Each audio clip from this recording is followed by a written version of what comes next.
তুমি কোন আব্বাস আপনার পুরা সম্মানের চাদর খুলে বুড়িগঙ্গায় নিক্ষেপ করবে।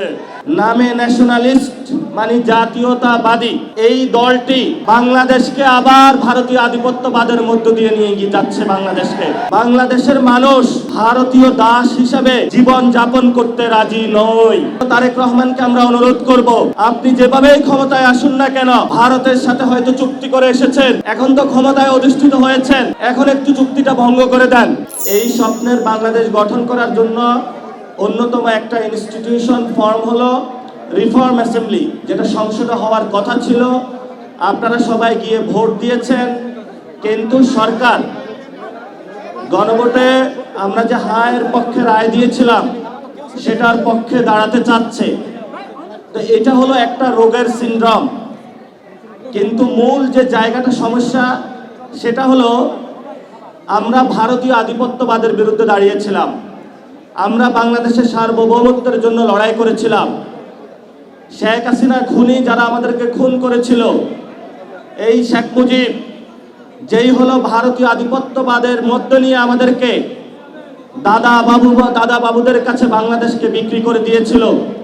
আপনারা আমরা যুদ্ধ করে ঐক্যবদ্ধভাবে বাংলাদেশ থেকে সেই জায়গা থেকে আমরা টেনে নিয়ে এসেছিলাম। কিন্তু দুঃখের বিষয় হলো নামে ন্যাশনালিস্ট মানে জাতীয়তাবাদী এই দলটি বাংলাদেশকে আবার ভারতীয় আধিপত্যবাদের মধ্য দিয়ে নিয়ে গিয়ে যাচ্ছে বাংলাদেশকে। আমরা তাদের উদ্দেশ্য বলতে চাই, আপনারা যত চেষ্টা করুন নাই কেন, বাংলাদেশের মানুষ ভারতীয় দাস হিসেবে জীবন যাপন করতে রাজি নয়।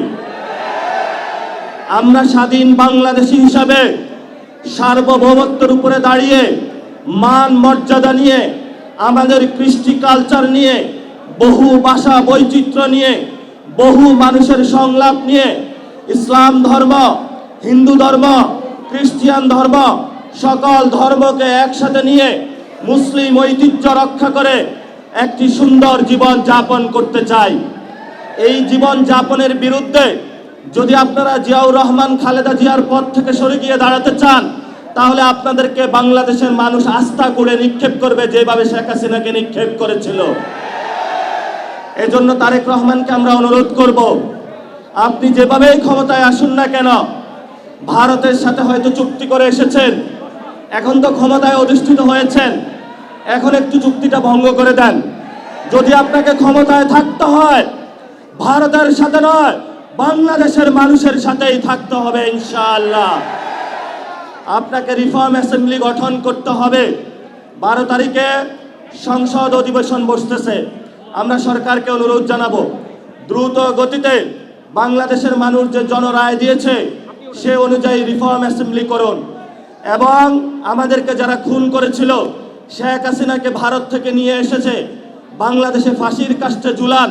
তাহলে আমরা বুঝতে পারবো আপনি শহীদ জিয়াউর রহমানের ছেলে, না হলে আপনার সেই জায়গাটা ভরসা পাবো না। শহীদ জিয়াউর রহমানের যদি ছেলে হয়ে থাকেন, আপনার বাপকে যারা হত্যা করেছিল, খালেদা জিয়াকে হত্যা করেছিল যারা, আপনার মেরুদণ্ড যারা ভেঙেছিল, তাদের সাথে আপনি আঘাত করবেন না। তাদের সাথে যদি আঘাত করেন, তাহলে বিএনপির যারা নেতাকর্মী রয়েছে তারাই বিদ্রোহের পতাকা বাংলাদেশ উত্থাপন করবে। অনেক আমরা সহ্য করেছি। এই যে আমার নামে আজকে একটা মামলা হলো, মানহানির মামলা, ওই ব্যক্তি চাঁদাবাজি করে, সন্ত্রাসী করে, এমন লোকের কোনো মান থাকতে পারে না। যার মান আছে তারই তো মানহানি হয়। মামলা করেছে আরেকজনকে দিয়ে, গোপনে গিয়ে হলো সাক্ষী হিসাবে উপস্থিত হয়েছে। এগুলাকে আমরা বলবো গুপ্ত। আপনি ঢাকা হাটে ফেল করেছেন, লিখে রাখুন জনাব আব্বাস, আপনাকে তারেক জিয়া এসে রক্ষা করেছে। তারেক জিয়া যদি এসে রক্ষা না করত, তাহলে আপনি মির্জা আব্বাসের ছুনুপুটিও আমরা ঢাকা হাটে খুঁজে পাইতাম না। হালে পানি আছে, এখনো বেঁচে থাকার সুযোগ আছে।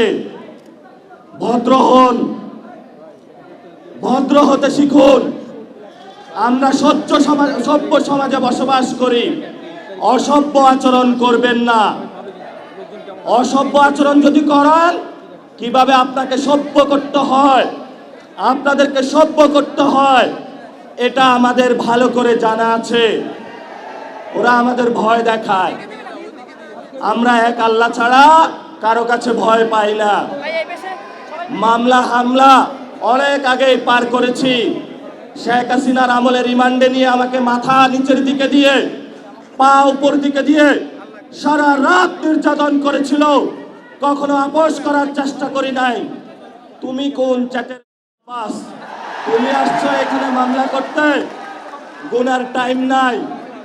সিনিয়র সিটিজেন আসেন, সিনিয়র সিটিজেন আসেন, আমরা সম্মান করতে চাই, কিন্তু নিজের সম্মান যদি না রাখতে পারেন তাহলে এই যারা ইয়াং জেনারেশন আছে, জেনজিরা আছে, আপনার পুরা সম্মানের চাদর খুলে বুড়িগঙ্গায় নিক্ষেপ করবে।